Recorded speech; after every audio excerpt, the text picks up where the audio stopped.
20 வருடத்துக்கு மேல விடை தெரியாத பல மர்மங்கள்ல காணாம போன இந்த ஃப்ளைட்டு முன்ன யார் ஓட்டுனா, எதுக்காக ஓட்டுனாங்க, ஒருவேளை கடத்திருப்பாங்களோ அப்படிங்கிற பல கேள்விகளுக்கு இப்போ வரையும் மர்மம் மட்டும்தான் பதில்.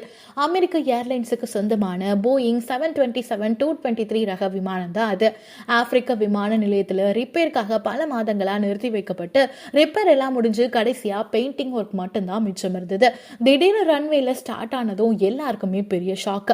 கண்ட்ரோல் ரூம்ல இருந்து வந்த எந்த சிக்னலுக்கும் எந்த ஒரு ரிப்ளையுமே இல்ல.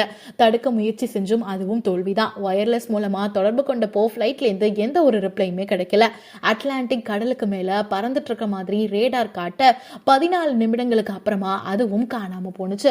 விசாரிச்சப்போ ரிப்பேருக்காக 2 பேர் மட்டும் தான் உள்ள போயிருக்காங்க.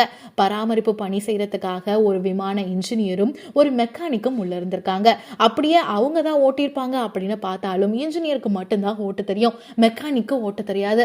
அது மட்டும் இல்லாம அந்த விமானத்தை ஓட்டுறதுக்கு 3 விமானிகள் தேவை.